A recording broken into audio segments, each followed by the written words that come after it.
to A1R Psychic Radio here on Moonstruck TV with Amanda Hall, Psychic, all the way from the Gold Coast.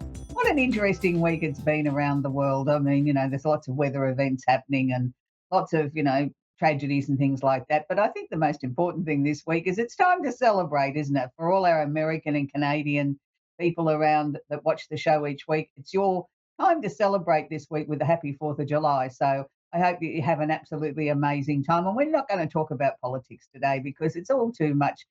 And it's party time. It's time for you to celebrate and be very proud of the contribution that you make to the world. And I mean, I know every location around the world has their own special celebration, their own special day. This is one that, we recognise around the world too. Here in Australia, we don't do much on the 4th of July other than shiver and sort of say how cold and miserable it is because it is winter here. But we do sort of understand the national pride. And I think that's the thing. No matter where you live in the world, why don't we take a little moment this week to be very proud of who we are, where we come from, and what we stand for as a nation or a country or a community. And let's sort of put some positive radiating energy throughout the world instead of all this negativity and tears and frustration and wars and all the different things. Let's just celebrate being alive and let's celebrate the fact that we are all individual. We all have different needs. We all have different requirements, but we can all come together and celebrate the place that we live. And that's a really important message this week, I think. Let's all get into party mode. So moving on to party mode, we're going to go to the tarot card of the week, which isn't actually a party. It's called the card of strength. It's the card of inner strength, of confrontation with yourself or other people. Now, look, there's many times in our lives where we need to confront ourselves. We need to sort of look at what decisions we're making, the choices that we're making, the decisions we've maybe made recently in the past. How are they affecting us at the moment? Do we need to rejig it? Do we need to rethink it? Do we need to sort of look at it in maybe with a different set of eyes? And sometimes the confrontation is just within us. It's not always necessarily with someone else, that we're not necessarily going to go and have a screaming match or a punch up, or any sort of conflict. Sometimes we need to just bring an issue up and then we find a resolution. But it's a time there where we need to sort of slow down a little bit, look at the areas in our lives that maybe are causing us a little bit of stress and asking ourselves, how can we fix this? Is there another solution? Is there another way to look at this? Or are we just being plain pig-headed and stubborn and not prepared to sort of open our mind and our heart to other potential possibilities or other resolutions that could be there? And sometimes we are our own worst enemy because we do only look at things through our own lens. We don't consider the other person or the other people in the situation and how they might be feeling. And I'm not an advocate for that we always have to completely forgive somebody. Yes, I do believe in forgiveness, but I don't necessarily believe that we should forget how we got to that point either. If something's been that stressful in your life and somebody's hurt you that much and you've had to confront the situation and confront your part in the dealing of the situation and how we got to here, you don't necessarily have to completely forget. I think you can forgive the person and, forgive the whole situation and move on, but you don't forget the lessons or the things that came out during that time that has helped you become the person that you are today, because every experience we have on this planet is shaping us for another part of the journey that we're taking here on Earth. And, sometimes the journey here on Earth can seem a little bit rough and ready at times, and other times it's easy peasy. So whatever's happening in your world, we're here to support you here on A1R Psychic Radio with all the numerous shows we have throughout the week with so many different talented psychics, healers, mediums. There's something there for everybody. So, buckle in and sort of watch, the shows, and they're always there to go back and watch your favourite show at a later date as well. So this week astrologically, yes, we were always seem to be saying we're having a busy time astrologically, but we do seem to be always having a busy time astrologically. It's happy birthday to all the Cancerians. And, I have lots of Cancer family and friends, and it's a magical time of the year. As I said, here in Australia, it's cold and miserable and wet and wintry and horrible, and we're all complaining. And I live in a beautiful part of the world called the Gold Coast. Well, I can assure you there ain't no gold sunshine shining today. It's wet and miserable and cold. And we had, one of the coldest days we've had here in a couple of years. So we're all really complaining here at the moment. So if you're in a nice sunny part of the world, enjoy yourself. So the sun's in Cancer. The sun is actually conjunct or holding hands Venus. Now, Venus is the planet of love and affection, and Venus is where we look for the things that we love to do in our life. It's not always about a relationship with another person or falling in love. It's about the areas of life that make us smile, the things that we love to do, the things that we really feel comforted by, or the things that we enjoy doing, whether it's a hobby or spending time with friends or going to a movie or walking on the beach. It's the things that put a smile on your dial. So at the moment, with Venus being in Cancer, it's sort of asking us to look for sort of more things that really make us feel homely, that make us feel secure, that make us feel emotionally secure.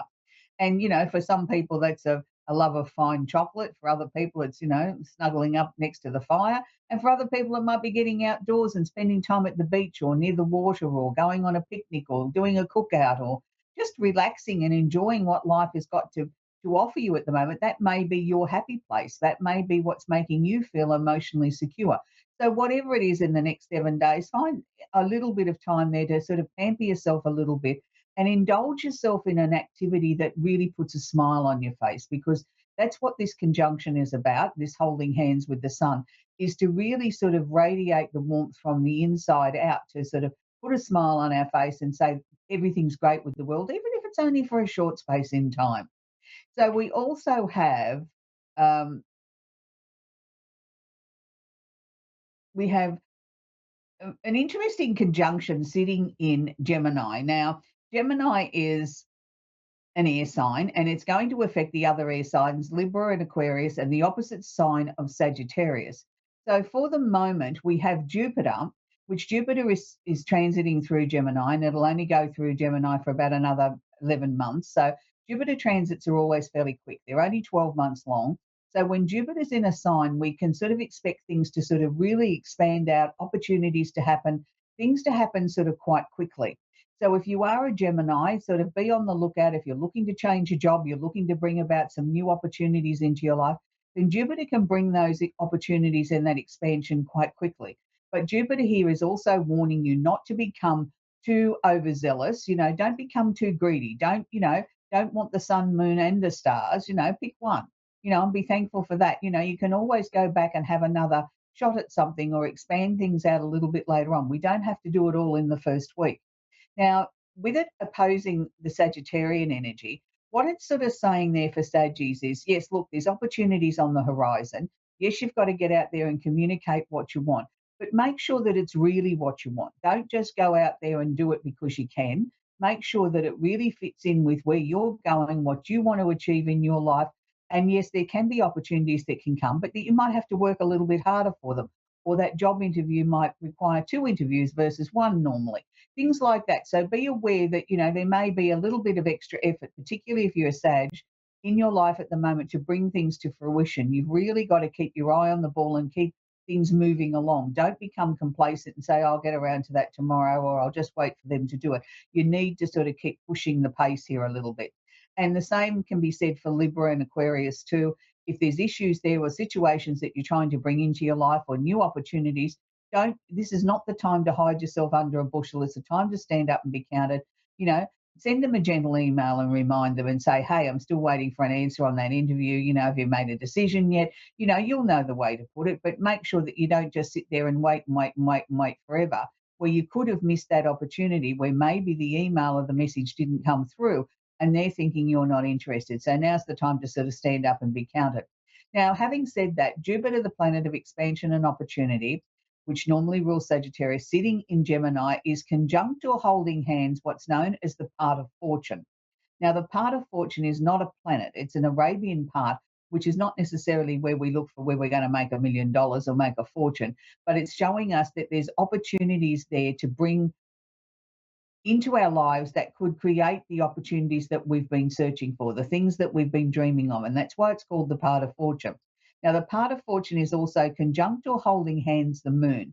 Now, we know that the moon is emotional. It can be either positive or negative. The moon moves very, very quickly. So the moon's only going to be there for another 15, 16 hours. So make sure that anything that you're doing, that your emotions are in check. We don't necessarily want to cloud anything with a negative sort of emotion or not a bright, positive, bubbly one, particularly if you're inquiring about something that's really important to your future. Make sure that you keep your emotions out of it or keep your emotions fairly neutral. Yeah, you might want to sort of say a few choice words out of earshot of everybody or stamp your feet or whatever out of frustration, but don't let that come through in your communication. make sure everything's very clear, concise, and very bubbly. So it's really interesting at the moment because Mercury, the planet of communication, has just moved into Leo. So what does this mean? Well, it means for all the fire signs, particularly Leo, Sagittarius, and Aries, and the opposite sign of Aquarius, communication is going to be paramount over the next few weeks. And it's really going to be something that you're going to need to keep your eye on. It's not a time to get aggressive or angry or cranky about things. Yes, you might need to be forthright. Yes, you might need to bring in some of that Leo fire and energy, but make sure that it's very clear, it's very concise, it's very articulated. Don't go off on an emotional rampage. Make sure that if there's got to be something that's got to be said in a forthright manner, that you stay on point, that it's very clear, it's very concise. You give them definite parameters of when you'd like an answer. If you're asking when something's going to be finalized, don't just sort of say, well, have you got any ideas? Say, will it be finalized this week? Question mark. Then you've given them a definite parameter of when you want them to come back to you. They'll either come back and say, no, not possible this week, won't be for 3 weeks on this date or whatever. But you've got a decisive sort of answer, not just when will it, because they don't feel the urgency or read the urgency to give you a time frame. So if things are important to you, then make sure that you frame it in a way that you will get an answer that satisfies you so that then you can say, okay, that's been dealt with. I'll just wait for that. I'll move on to the next project, because we don't want to waste time by sitting there waiting for someone else. And that's, I think, one of the biggest mistakes we make as human beings. We sit back and we wait for someone else to set the agenda or someone else to set the timetable. And in the meantime, frustration is building in the background. And we know any time that we've got Leo in the equation, we can get a little bit hot under the mane and get a little bit cranky and start ranting and raving and roaring like a lion, instead of being like the nice tame little pussycat and sort of the little kitten saying, just purring along and saying everything's great with the world. So we need to be sort of very aware of that. It will flow on to all the other signs as well, but maybe not quite as much in a strong sort of way. But remember, anytime that Leo's involved in a planetary configuration, it's a time to shine. It's a time to want to sort of get out there and strut your stuff. And that doesn't matter what your star sign is. It can be any one of the 12 star signs. If you've got something important that you need to tackle on a communication level, whether it be signing a contract, having a conversation with a loved one or a family member or a boss or whatever it might be, make sure that you rehearse it. Make sure that you have your facts very, very clear, very, very sorted out in your mind, that when you do sort of start to make your presentation or start to communicate, that you're coming across in a very forthright, comfortable, positive sort of manner, that you're not threatening in any way, but you're very firm about, these are the requirements, these are the things that I need answered, and I want them in a reasonable sort of time frame. How can we come to a decision on that, that's something that we're both comfortable with and we get a resolution? So it's important not to go in ranting and raving and jumping up and down and throwing your weight around. It's important to go in a forthright, organised, decisive sort of manner. And, we can put a little bit of charisma in there because, after all, it is Leo. And, the Leo energy likes to perform and show off a little bit and show that, that they're very magnetic. So there's no reason, no matter what your star sign is, that you can't throw a little sprinkle of that in there as well. And it might just sort of get things across the line quicker. It might sort of get, the project or whatever's been stuck moving forward now, and that would be a very, very good thing. We have we have 3 planets going retrograde at the moment. Pluto spends half of his life going retrograde, so I don't necessarily always talk about Pluto retrograde. But when we have 2 major planets like Saturn and Neptune are both going retrograde, they're both in Pisces. Now, Neptune will be going retrograde until November this year, and Saturn will be going retrograde until November this year, and Neptune will be going retrograde until December. So they're both in Pisces. So what does this mean? So let's go back and look at Saturn, the planet of discipline. Now, the sun is like the father figure. It's the planet that sort of gives us restriction structure. It sort of helps us make decisions and stick to a plan. Now, this affects all the 12 signs, but predominantly affects the water signs, which is Pisces, Scorpio, and Cancer. The opposite sign being Virgo. Now, this applies for Neptune as well, those signs, but it's flowing through to all the 12 signs. So what it means at the moment, Saturn is going retrograde in Pisces. So he's sort of saying, not necessarily is he taking his foot off the brakes, but he's saying, I'm easing up a little bit on being sort of so hard hitting.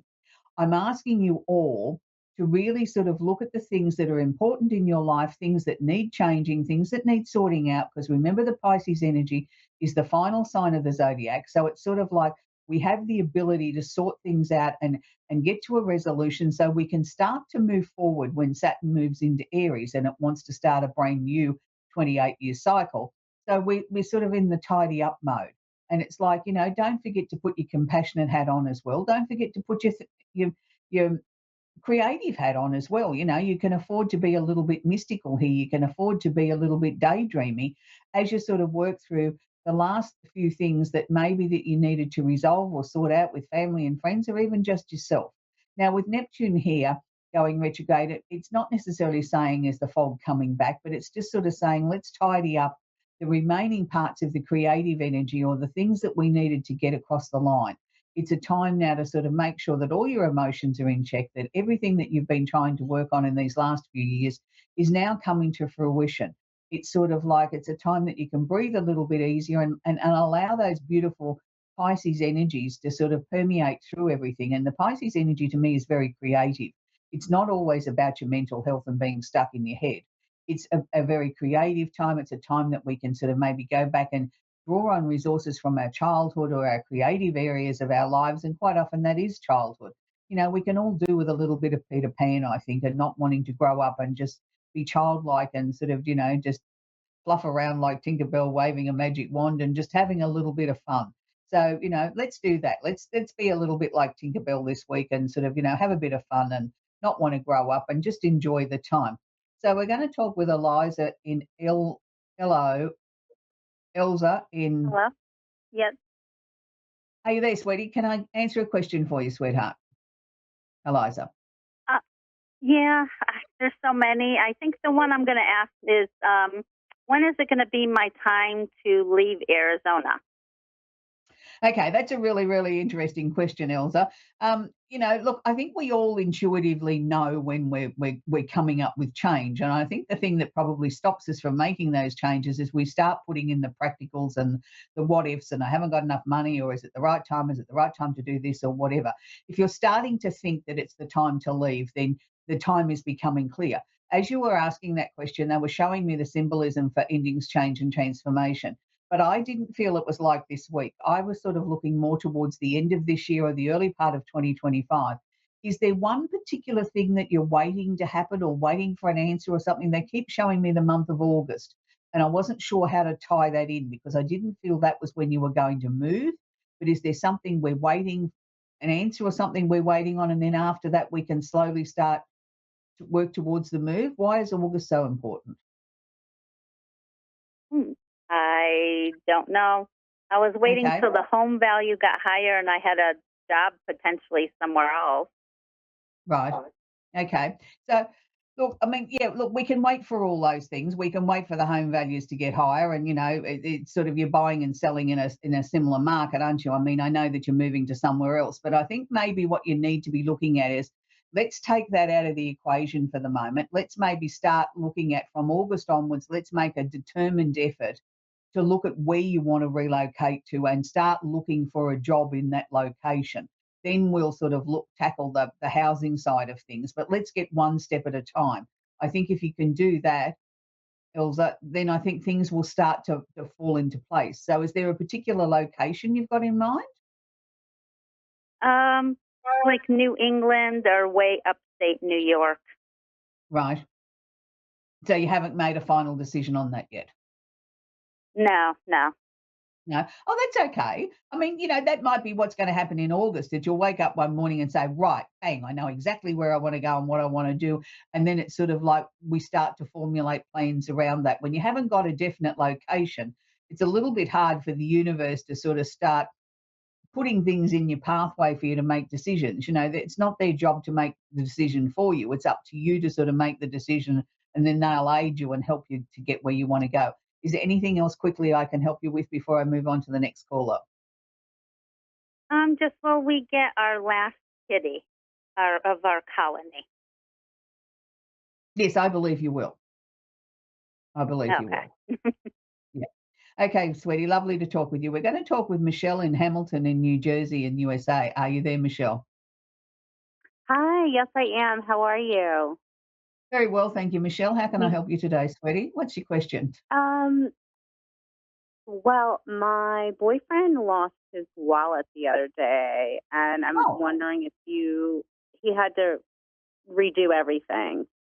But I I'm was just sure. wondering if you have any feelings of where it is. I think it's gone. I don't. When I say it's gone, when you were asking about that, they were showing me it was sort of like it was gone. Like it's not gonna resurface. You're not gonna find it. I can appreciate all the Yeah, complications. Driver's licenses, etc., and our whole lives are tied up in our wallet and our purse these days, if not on our phone. So I don't think it was stolen. I do think he put it down somewhere unconsciously and forgot to pick it up. And I think then it sort of went on its journey where somebody did pick it up and didn't do the right thing. And I feel that was children. Um, I, I don't know that you're going to get anything back from it. Like it's not always about the money that's in something. It's about the bits and pieces that we put in our wallet that are important, don't they? Not just yeah. our identity. It's not the money. It was like a love Yeah, note from almost 2 years ago. I wrote him. It yeah, was all his those kid personal things. stuff, Yeah. pictures, and a million different. He had to renew all his different licenses and whatever. Yeah, of But course. that's all There's done those today. personal things that are Um, more important. yeah. And Did where do you see this relationship headed? Okay, I just wanna go back to that because back to the wallet situation, because I'm seeing it being dumped in a trash can in a park setting, I don't think he was in a park when he lost it. So, I think kids found it. We were in a park. We were walking around water, and that's where I think he Yeah. lost it. Yeah, I think Is he that took it correct? out or put it on the park bench or something like that and got up and forgot to pick it up. Okay. Yeah, okay. So, sorry about your question about the relationship. Yes. Can you ask me the question again, sweetie? Because I got so Oh, tied up on sorry. the wallet. It's okay, sweetie. Yeah. So you I just want to say, where is this relationship headed? I think for the moment, I think it's just gonna plod along at what I'm gonna say is a snail's pace, which sort of doesn't necessarily sit comfortably with you because you're sort of looking to sort of get some answers about, are we really solid? Are we heading somewhere? Is this heading into a solid relationship? If not, well, then I've got to reevaluate things. Look, I don't feel uncomfortable with the relationship. I just don't think your partner's in a hurry to sort of cement this together in a serious fashion just yet. But having said that, it's not always going to be the case. I think, once we get through 2024 and we get well into 2025, by the time we hit about March, April next year, I think he's really serious about talking about settling down, making a life together, and, things sort of really skyrocket. Then they go really fast. And it's like, okay, it's been at a snail's pace and sort of, things are comfortable. I'm not saying they're not, but there's no talk of anything past where we are at the moment. And that's because I think he Yeah. just wants to take his time and enjoy what yous have got and put a good solid foundation under the relationship. And look, I can't say that that's a Mhm. bad thing, but I wish he would talk to Mhm. you about that.